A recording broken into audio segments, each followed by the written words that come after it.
All right, and jumping back across the pond, we're back here in America now. Throughout much of the Biden presidency, the media has played major defense for him, whether it was calling questions about his mental acuity, cheap fakes, or saying he was sharp as a tack.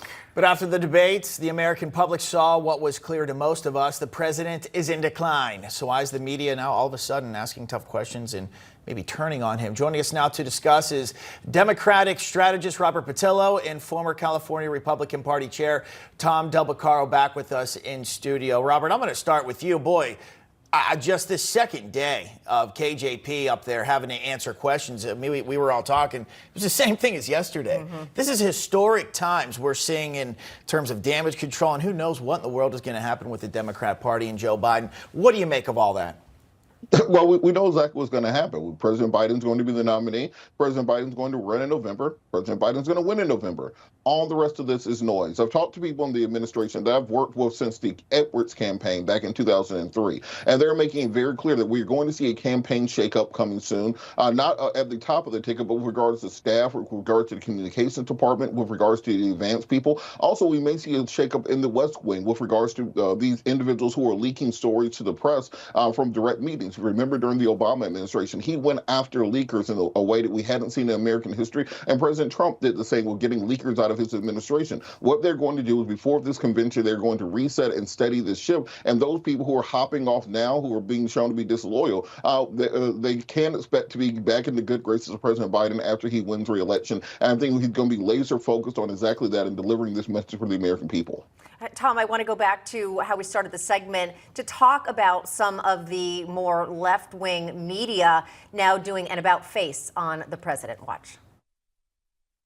Discernible pattern of Democratic officials seemingly trying to convince you, the public, to not believe what you saw and what you heard with your eyes and with your ears on Thursday night. Well, listen, I think it's pretty clear to anybody that if Joe Biden runs, he's going to lose. One veteran Democratic strategist telling NBC News there is no coming back from this disaster. Objective people within the Democratic Party are evaluating the ticket and saying that if you want to defeat Trump in November, Joe Biden is not the right person. You know, what's interesting, Tom, to me is we see all of that, and again, something that's very unexpected, but then we also see some top Democrats like former President Obama coming out and saying, no, I'm 100% supporting Joe Biden. I'm just confused watching this because there are such two extremes. So what do you think is going on with the media? Well, I think they are put themselves between a rock and a hard place because for so long they said one story and then the visual was very much the opposite story. And so they, if they're to have any credibility moving forward at all, they have to call that out for what it is. This is the trouble he's having. And look, they did it during the debate. If you look at social media towards the last half hour of the debate, they're already reporting on these troubles.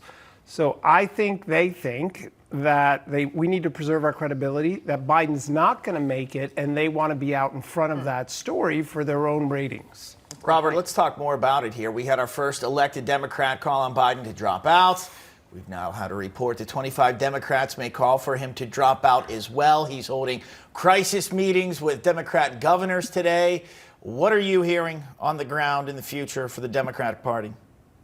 Again, these are all unaccredited sources from anonymous people. 25 people are going to be coming out against President Biden. All this stuff, none of that stuff is accurate information. I've talked to people directly in the room where it's happening at. And what we are seeing is a slow-moving left-wing coup against President Biden. The same people who are mad at him about torpedoing the Green New Deal when they wanted $6 trillion, the same people who are mad at him for ending the human infrastructure bill and not including that in the infrastructure bill, the same people who are mad at him for not expanding the courts, they believe that this is their opportunity to potentially move President Biden out using their media allies and using their donor base. President Biden standing strong is going to stand up against those individuals and show that a moderate centrist president can still win and can still govern, and we don't have to be at loggerheads the way that some people in the far left wing of the party believe. And I think we have seen through President Biden's successes that you can work across party lines to get things done. done. And there are people in the far left of the party who don't want to see it happen. All right,